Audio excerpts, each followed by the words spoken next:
Oi, leitores! Foi daqui a pouco mesmo, né? Já voltei aqui. Como eu falei pra vocês, eu tô super empolgada. Esses capítulos estão vindo assim de uma forma surpreendente pra mim. Eu jamais imaginei que eu fosse dar uma guinada assim tão rápido. Então, vamos dar continuidade à parte 2, o abismo, iniciando agora a leitura do capítulo 32. Hunt gritou quando Bryce saltou diante de seu poder.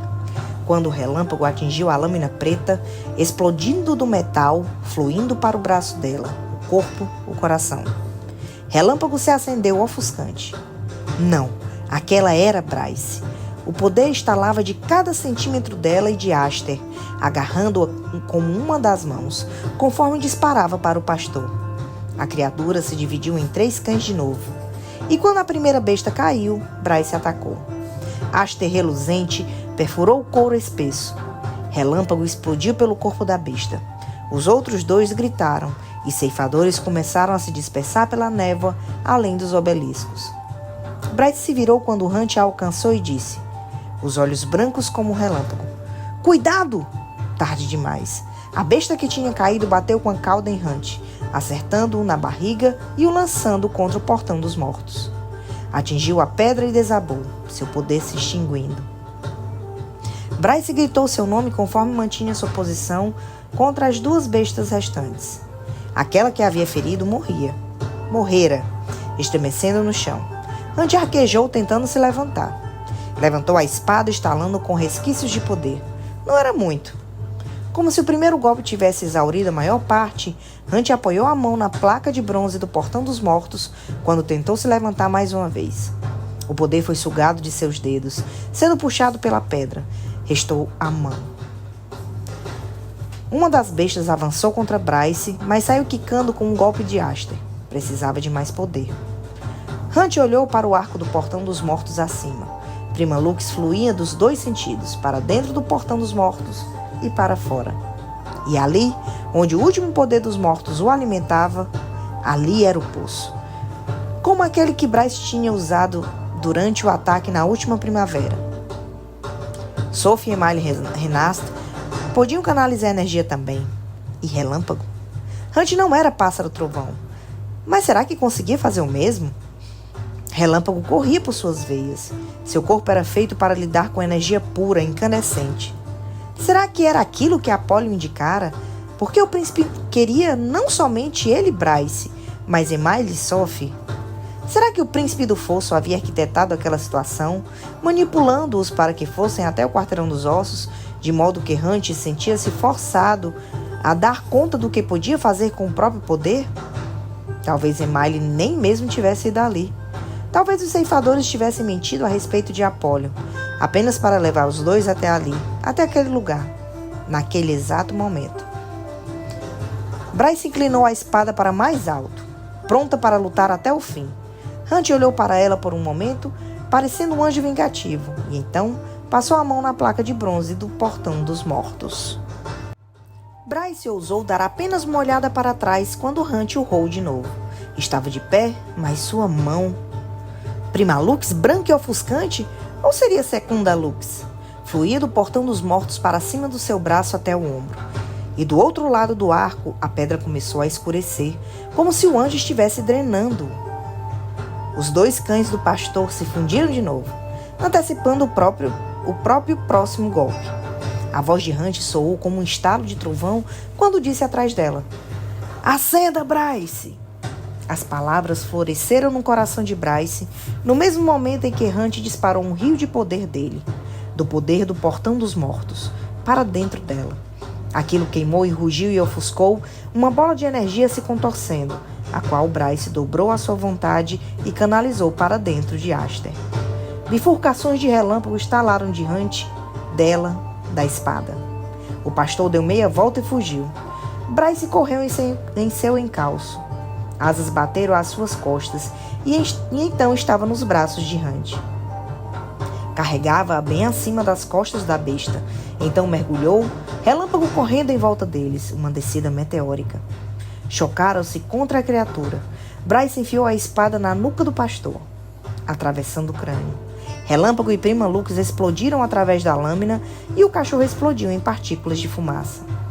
Bryce e Hunt atingiram o chão ofegantes e fumegantes, encharcados com o sangue do pastor. Hunt ficou de pé novamente em um momento, correndo, a mão nas costas de Bryce conforme puxava-a consigo. "O rio", disse ofegante, Relâmpago disparando dos seus dentes pelas bochechas. As asas dele baixaram como se Hunt estivesse completamente exausto, como se voar fosse demais. Bryce não desperdiçou o fôlego para responder quando avançaram pela névoa em direção ao Istros. "Mais 2 corpos de Vania esta manhã, Vossa Excelência", disse Tharion, com um cumprimento fazendo uma reverência na altura da cintura quando estava de pé no escritório particular de sua rainha. Era mais biodomo do que escritório, na verdade, cheio de plantas e um córrego profundo e sinuoso, encrustado com grandes lagos. A rainha do rio nadava entre nenúfaras, seu cabelo preto marcando a água às suas costas como nanquim. O dia de reuniões da rainha podia requerer que estivessem dentro do prédio, mas fazia todas ali, sentada em seu elemento. Virou-se na direção de Tharion, o cabelo grudado sobre os fartos e pesados seios, a pele marrom brilhando com água. "Diga-me, onde?" A voz era linda, mas contida, fria. "Um deixado de ponta cabeça em um olival no norte da cidade, drenado e com um tiro da mesma forma que a Selk. O outro crucificado na árvore ao lado, também com um tiro e a garganta cortada. Evidentemente foram torturados. 2 cheiros humanos estavam presentes. Parece que isso aconteceu ontem." Havia recebido o relatório naquela manhã durante o café. Não se incomodara em ir até os locais ou em pedir a Ralston que o acompanhasse. Não quando tinha sido Aux quem recebera a ligação e que lidaria com os corpos. "E você ainda acredita que a rebelde Pipa Spetsus está por trás dessas mortes? O método dela se alinha com o que o seu esquadrão ocaso faz com as vítimas. Acho que ela está no rastro de Emalio Renast e está torturando qualquer um que tenha ajudado ele no caminho." "O menino está aqui, então." Considerando a proximidade do último local, eu tenho bons motivos para crer que ele chegou. Uma lontra deu cambalhotas e giros ao passar pelas janelas. Uma mensagem presa nos dentes. O colete amarelo neon berrante no azul cobalto. "E Sophie Renast? Alguém a viu?" Nenhuma ondulação. Não precisava mencionar Bryce e Atalá indo até o quarteirão dos ossos em busca de respostas. Não havia nada para contar ainda. Só esperava que os 2 voltassem com vida. "A Corsa está aqui em Lunatium. Acredita que ela também está rastreando Emaille? Ela só chegou hoje. O paradeiro dela tem estado público durante os últimos dias. Ela não tem um cheiro humano e também não estava na cidade para cometer esses assassinatos. Todos os sinais apontam para Pipa Spetsus." O espírito da água colheu o lírio e o colocou atrás da orelha. A flor brilhou como se acesa por uma semente de Prima Lux. "Encontre aquele menino, Tharion." Fez uma reverência com a cabeça. "E quanto ao comando da Ópio? Se descobrirmos que temos Emaille, certifique-se de que não descubram. Somos leais à Casa das Muitas Águas antes de tudo."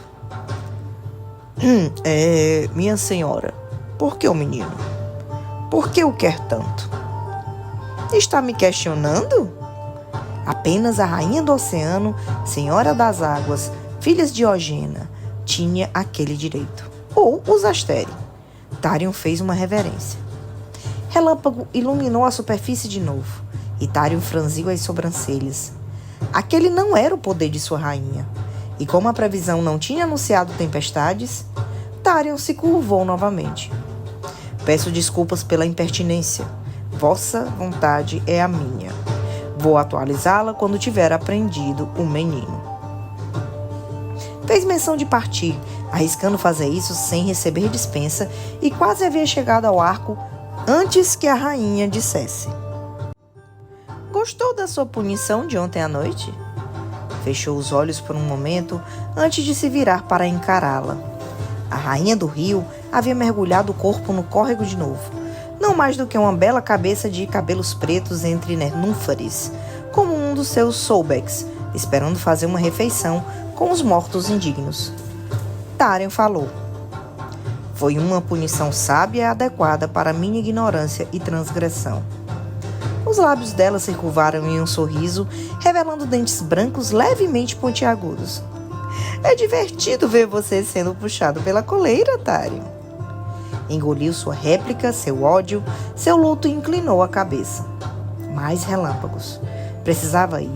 Sabia que não deveria revelar sua impaciência, no entanto. Só tenho os interesses de sua filha no meu coração. De novo, aquele sorriso antigo e cruel que informava que vira machos demais irem e virem, alguns mais inteligentes do que ele. Suponho que veremos. Com isso, mergulhou sob a água, sumindo abaixo das nenúfares e entre o junco. Hunt mal conseguia ficar de pé. Prima Lux o flagelara, deixando uma ruína fumegante dentro do seu corpo, na sua mente. Mas havia funcionado. Tinha tomado o poder e convertido no próprio. O que quer que aquela porra significasse, Apollyon sabia. Ou tinha suposto bastante para estar certo. E Bryce e a espada foram um conduíte para o seu poder. Cambalearam entre a névoa os obeliscos. Guinchos estiados se elevaram em torno deles. Ceifadores. Será que algum lugar em Midgard seria seguro agora? Mesmo depois da morte? Certamente não queria sua alma no quarteirão dos ossos. Os portões dos ossos surgiram acima, escavados pelas costelas de algum leviatã antigo. E além deles, os degraus para o rio. Os joelhos de Hunt quase fraquejaram quando viu uma familiar moto aquática e o tritão montado nela, chamando freneticamente ao guinar a moto aquática na direção do território de Lunátil. Eu achei que era você o tempo todo. Esse tanto de relâmpago, disse Tarion, ofegante, conforme correram em direção, saltando os degraus abaixo. Saiu da moto aquática para dar espaço a eles, se transformando ao fazer isso. O tritão tinha uma aparência infernal, assombrado e cansado, e muito sombrio. Bryce subiu primeiro e Hunt se juntou a ela. Segurando-a por trás, ligou o motor e disparou para a névoa. Tarion acelerando sob a superfície ao lado deles. Hunt quase desabou sob suas costas, mas Bryce virou para a esquerda tão bruscamente que precisou agarrar seu quadril para evitar cair na água. Merda! Gritou quando os dorsos escamosos e musculosos romperam a superfície. Sobex. Apenas as almas nutritivas iam para o sub-rei. Aqueles entregues às bestas eram lanchinhos. Porcaria. Um focinho largo cheio de presas espessas, semelhantes a adagas, disparou da água. Sangue jorrou antes que a criatura conseguisse rasgar a perna de Hunt. Bryce zigue-zagueou para a direita. E Hunt se virou e viu Tarion em seu escalço, uma nuvem mortal de água mirando acima, pressurizada como um canhão de água, tão intensa e brutal que tinha entalhado um buraco através da cabeça do Soulbeck. Outra besta avançou contra eles, e de novo Tarion atacou a água, rompendo pele tão certamente quanto conseguiria erodir uma pedra. Um terceiro, e Tarion atacou com uma brutal eficiência. As outras bestas pararam, caudas açoitando a água. "Aguenta aí!" gritou Bryce na direção de Tarion, que agarrou a lateral da moto aquática conforme acelerara com ambos para o cais preto. A névoa ficou para trás, e uma parede de luz do sol ofuscou a vista de Hunt. Não pararam, não quando alcançaram o cais. Não quando Tarion saltou da água e se transformou, segurando o uniforme aquático da corte azul sobressalente do bagageiro do assento da moto aquática. Os três correram pelas ruas até o apartamento de Bryce. Na segurança da casa, Bryce se ajoelhou no chão molhada, ensanguentada e ofegante. O corte em sua coluna era longo, mas felizmente superficial, já coagulando. Havia errado a tatuagem do chifre por milímetros. Hunt ainda tinha sabedoria o suficiente para evitar o sofá branco quando Tarion disse: "O que aconteceu? Algum sinal de Emile ou Sophie?" Não. Nós fomos burros. Disse que ia procurar por eles no quarteirão dos ossos. Respondeu Hunt, sentado à mesa do jantar, ofegante, tentando se recuperar. Bryce inteirou o tritão do resto. Quando terminou, Tário se sentou em um dos banquinhos do balcão, o rosto lívido. Eu sei que deveria estar desapontado porque Miley e Sophie não estavam escondidos no quarteirão dos ossos, mas... é isso que nos espera no fim? Hunt abriu a boca, mas Bryce perguntou. Onde está Ran? Ele e Ethan deveriam ter voltado. Hunt semicerrou os olhos. Ligue para eles. Bryce ligou, mas nenhum dos dois atendeu. Hunt pegou o celular feliz por ter usado o feitiço repelente de água que Killan o importunara para que comprasse. Alertas de notícias e mensagens encheram a tela. Hunt disse um pouco mais rouco. Efraim acabou de chegar aqui, com a corça. Tarion assentiu sombriamente. Ela trouxe a matilha de lobos ferais com ela. Bryce verificou o relógio do celular de novo. Precisa encontrar Ran. Fim do capítulo 32. Capítulo 33. Ran não disse nada quando a Corsa tirou um deck de cartas do bolso do uniforme imperial. Interpretou o papel de atleta confuso, alterando ignorância com distração entediada, conforme assistia o jogo na TV acima do bar. A Corsa embaralhou o deck, cartas estalando com ossos partindo. No quarto lado da mesa, a Arpia recostava em seu assento e notava cada movimento seu. As asas, de um preto fosco, como se tivessem sido feitas para esconder, desciam até o chão. Usava o familiar traje da batalha da 45ª, a antiga legião privilegiada de Sandriel. A Arpia, assim como o martelo, tinha sido uma das líderes notoriamente cruéis. Acho que ainda não nos conhecemos, disse a Corsa, flexionando e cortando as cartas novamente. As mãos eram ágeis, não hesitavam, sem cicatrizes. Usava um anel de ouro coroado com um rubi quadrado lapidado, um sutil indício de riqueza. Ran se obrigou a dar um risinho. Fico lisonjeado por estar tão alto na sua lista de prioridade hoje. Você é o noivo da minha meia-irmã, não é? Dei um sorrisinho sem vida, o oposto do acolhimento e da sabedoria de Hipáxia. A Corsa era somente uns 20 anos mais velha do que a irmã. Tinha 47 anos, na verdade, muito mais próxima em idade do que a maioria dos irmãos Vanir. No entanto, não tinha nada em comum, aparentemente. Seria grosseiro não me apresentar ao chegar. Eu já visitei a propriedade de seu pai e ele me informou que você estava aqui.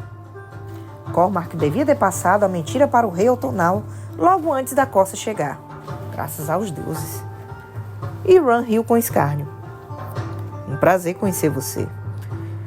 Na verdade, eu estou ocupado. A pele da Arpia era tão pálida quanto a barriga de um peixe, ressaltada por cabelos e olhos pretos como azevite.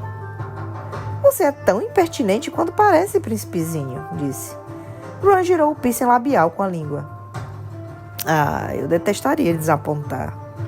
As feições da Arpia se contraíram com ódio, mas a Corsa casualmente disse. Vamos jogar pôquer? Não é isso que vocês jogam às terças à noite? Ran reprimiu o calafrio. O jogo recorrente não era um segredo, mas quanto ela sabia? Ethan permanecia retraído no tédio, que os deuses o abençoassem. Então Ran disse à Corsa. Tudo bem, você está me vigiando pelo bem de sua irmã. Foi mera coincidência que o procurara naquele momento? O que Mordok teria contado sobre o paradeiro de Ethan naquela manhã? Ran perguntou à Arpia. Mas por que inferno você está aqui? Os lábios finos da Arpia tinham se esticado em um sorriso grotesco. Esticou a mão pálida na direção do ombro musculoso de Ethan quando falou. Eu queria avaliar a mercadoria. Sem olhar para ela, o lobo pegou os dedos da fêmea, apertando com bastante força para mostrar que podia quebrá-la se desejasse. Virou-se e lentamente seus olhos fervilharam de ódio. Você pode olhar sem tocar. Se quebrar, tem que comprar, cantarolou a Arpia, agitando os dedos. Gostava daquilo, do limite da dor. Ethan exibiu os dentes com um sorriso selvagem e soltou a mão. O filhote tinha coragem, não podia negar. Ethan olhou de novo para a TV ao dizer, passo. Arpia fervilhou de ódio e Ran disse, ele é um pouco jovem para você.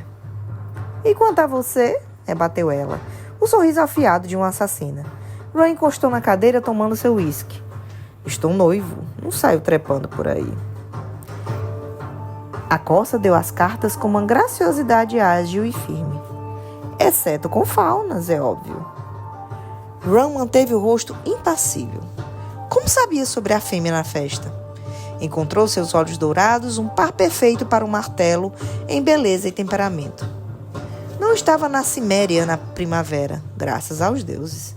A Arpia estava, no entanto, e Ron havia feito o possível para ficar longe dela. A corça pegou suas cartas sem deixar de encará-lo. Eu me pergunto se minha irmã deveria saber. Isso é algum tipo de chantagem? A atenção da corça se voltou para as próprias cartas, então de novo para o seu rosto. Muito provavelmente aquela fêmea tinha matado Sophie Renast. Uma gargantilha prateada brilhava na base do seu pescoço, como se tivesse destruído tantos rebeldes que o colarinho do seu uniforme não conseguiria conter todos os dardos. Será que o cordão crescia a cada morte que desferia? Será que a sua seria marcada naquele colar? E a corça falou. Seu pai sugeriu que eu me encontrasse com você, e eu concordei. Ron suspeitava que seu pai não tivesse dado sua localização, apenas para fornecer um álibi, mas também para avisar ao filho que ficasse longe de problemas. Ethan pegou as cartas, xingando ao passar os olhos por elas. A Arpia não disse nada ao examinar a própria mão. A corça o mirava quando o jogo começou. Era idêntica à Luna. Com um coque alto, o ângulo majestoso do pescoço e da mandíbula, tão friamente serena quanto a lua. Tudo de que precisava era uma matilha de cães caçadores do seu lado. E ela os tinha, seus lobos ferais. Como alguém tão jovem tinha subido na hierarquia tão rapidamente, ganhado tanta notoriedade e poder? Não era à toa que havia deixado um rastro de sangue para trás. Cuidado, disse a Arpia. O martelo não sabe dividir. Os lábios da corça se curvaram para cima. Não, ele não sabe. Como Ethan disse, eu passo. Onde está sua famosa espada, príncipe? Com Bryce, no quarteirão dos ossos? Deixei em casa esta manhã, respondeu Ron. Soube que você passou a noite no apartamento de sua irmã. Ron deu de ombros. Aquele interrogatório era só para foder com ele ou será que a corça sabia de alguma coisa? Eu não sabia que você tinha autoridade para interrogar líderes do Alx nessa cidade. A autoridade dos Asteres se estende por toda parte, inclusive sobre os príncipes estrelados. Ron encarou o atendente do bar, gesticulando por outro uísque. Então isso é só para provar que você tem culhões maiores? Você quer liderar o Alx enquanto estiver na cidade? Tudo bem. Eu preciso de férias. Os dentes da Arpia brilharam. Alguém deveria arrancar essa língua da sua boca. Os Astérios açoitariam você por tal desrespeito. Ethan pegou outra carta e disse casualmente que a audácia sua vir até a nossa cidade e tentar arrumar confusão. A corça respondeu com igual calma. A audácia sua, babando na fêmea que seu irmão amava. Ron piscou. Os olhos de Ethan se tornaram perigosamente sombrios. Você tá falando merda. Eu tô? É óbvio que com a minha visita aqui provavelmente vai incluir conhecer a princesa. Eu pesquisei sua história. Encontrei uma sequência de mensagens interessantes entre vocês dois. Ron agradeceu ao atendente do bar quando o macho trouxe um uísque e então rapidamente se retirou. Ron disse entre mentes. Ela tá tentando provocar você. Ignore. Ethan não respondeu. Apenas disse à corça, sua voz ficando afiada. Bryce é minha amiga. A corça pegou outra carta. Anos adorando em segredo. Anos de culpa e vergonha por sentir como ele se sentia. Por odiar o irmão sempre que ele falava da senhorita Killan. Por desejar que ele tivesse sido aquele que a conheceu primeiro. Calha a boca, rosnou Ethan.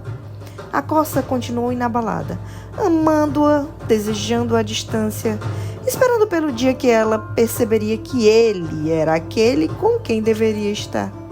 Jogando até expor seu coração no campo de softball, torcendo para que ela, enfim, reparasse nele. Mas então o irmão mais velho morre. Ethan empalideceu. A expressão da corça é tomada por um desprezo frio. E ele se odeia ainda mais. Não apenas por ter perdido o irmão, por não estar lá, mas por causa do único pensamento traidor que ele tivera depois de receber a notícia. Que o caminho até Bryce Killan agora estava livre. Eu acertei essa parte. Cala a merda da tua boca, rosnou Ethan, e a arpia gargalhou. Calma, avisou Ron ao macho. Mostrei as cartas. Com a mente confusa, Ron expôs a mão decente que havia recebido. A arpia expôs a dela. Ótimo. Ganhara dela. A corça graciosamente abriu as suas cartas na mesa. Mão vencedora, derrotando Ron por pouco. Ethan não se incomodou em mostrar as próprias cartas, já que as havia mostrado, aliás, percebeu Ron. A corça sorriu de novo para Ethan. Vocês obaranos são fáceis demais de quebrar. Vai se fuder. A corça se levantou recolhendo as cartas. Bem, isso foi prazerosamente entediante. A arpia também se levantou. Garras pretas brilharam nas pontas dos dedos angelicais. Vamos torcer para que fodam melhor do que jogam pôquer. Ron cantarolou. Tenho certeza de que algum ceifador vai se rebaixar a seu nível. A corça riu, o que lhe garantiu um olhar de irradiado da arpia que Metamorfa ignorou. A arpia ciciou para Ron. Não admito ser insultada, príncipezinho. Sai da porra do meu bar, sibilou Ron, o tom de voz abaixo. Subiu a boca para retrucar, mas a corça falou. Tenho certeza de que nos veremos.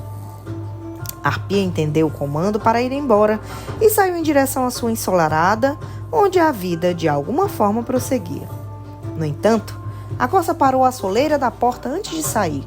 Olhou por cima do ombro para Ron, o colar prateado brilhando à luz do sol. Os olhos acesos com fogo profano. Dê-me as lembranças ao príncipe Cormac, disse por fim. Bryce estava a um fôlego de ligar para o rei outonal quando a porta do apartamento se abriu. E aparentemente parecia muito pior do que seu irmão Ethan, porque de imediato exigiram saber o que tinha acontecido. Hunt, tomando uma cerveja no balcão da cozinha, disse: Emile e Sophie não estão no quarteirão dos ossos, mas descobrimos umas merdas importantes. É melhor que vocês se sentem. Mas Bryce foi até o irmão, observando-o desde o piercing na orelha até os braços tatuados e as botas arrasadoras. Nem um fio lustroso do cabelo preto estava fora do lugar, embora a pele estivesse pálida. Ethan, de pé ao seu lado, não deu a ela a chance de olhá-lo antes de se aproximar da geladeira e pegar uma cerveja para si. Você tá bem? Perguntou Bryce a Ron. Tarion disse de onde estava sentado no sofá, os pés apoiados na mesa de centro. Todo mundo tá bem, pernas. Agora vamos nos sentar como uma boa família rebelde e compartilhar uns com os outros que o inferno aconteceu. Bryce engoliu em seco. Ai, tudo bem, sim. Observou Ron. Você quase me matou de preocupação. Não podíamos atender o celular. Não se permitiu reconsiderar antes de fechar os braços em volta do irmão e apertar forte. Um segundo depois, delicadamente, ele a abraçou de volta. E ela podia jurar que ele estremecera em alívio. O telefone de Hunt vibrou e Bryce se afastou de Ron. Celestina quer me ver no comício para a chegada de Efraim. Ela quer os triários dela reunidos. Ah, Efraim já está aqui? Ethan desabou no sofá. Descobrimos do jeito mais difícil. Você ouviu? Perguntou Bryce. As comparsas dele. Respondeu Ethan sem olhar para ela. Jogamos pôquer com elas e tudo. Bryce se virou para Ron. Seu irmão assentiu seriamente. A corça e a arpia apareceram no bar onde estávamos escondidos. Não sei se foi porque Modok farejou o beco onde Cormac fez a transmissão da informação para o outro motivo. Mas já fiquem sabendo que não foi nada bom. Elas sabem? Sobre vocês? Sobre nós? Não faço ideia, disse Ron, brincando com seu piercing labial. Mas acho que já estaremos mortos se soubessem. Hunt respirou fundo. Pode ter certeza que vocês estariam. Já teriam levado vocês para interrogatório. A corça é a porra de um monstro, disse Ethan ligando a TV. Ela e essa arpia. Eu que o diga, falou Hunt, terminando a cerveja e caminhando até onde Bryce estava, diante da mesa de jantar de vidro. Não o impediu quando acariciou sua mandíbula, segurando sua bochecha em concha e a beijou. Um breve coçar de bocas reivindicador e uma promessa. Fica para outro dia? Murmurou contra os lábios, certo. o jantar, o hotel. Franziu a testa em melancolia. Outro dia. Ele riu, mas ficou fatalmente sério. Tome cuidado. Volta assim que puder. Não saia procurando por aquele menino sem mim. Beijou sua testa antes de deixar o apartamento. Bryce ofereceu orações silenciosas a Citona e a Urd para protegê-lo. Que bom que vocês dois finalmente se entenderam, disse Tarion no sofá. Bryce mostrou o dedo médio para ele. Ron, no entanto, a cheirou com cautela. Você tá com um cheirinho diferente. Ela tá com cheiro do Istros, disse Ethan no sofá. Não, Não sei explicar. Para de me cheirar, Ron. É nojento. Agora senta que lá vem a história. Fim do capítulo 33. Galerinha, e por hoje a gente encerra a leitura. Eu espero que vocês tenham gostado e que estejam comigo agora nas próximas leituras também. E mais uma vez eu vou pedir a vocês, esse canal está em construção. Eu estou tentando manter essa assiduidade. Então, se vocês estão gostando, se vocês conhecem outras pessoas que também gostam de ouvir esses livros de fantasia férica, que eu acho maravilhosos, falem para eles que o nosso canal existe, falem para eles se inscreverem, peçam para dar aquele likezão, comentem, curtam, deem ideias do próximo livro que a gente vai ler.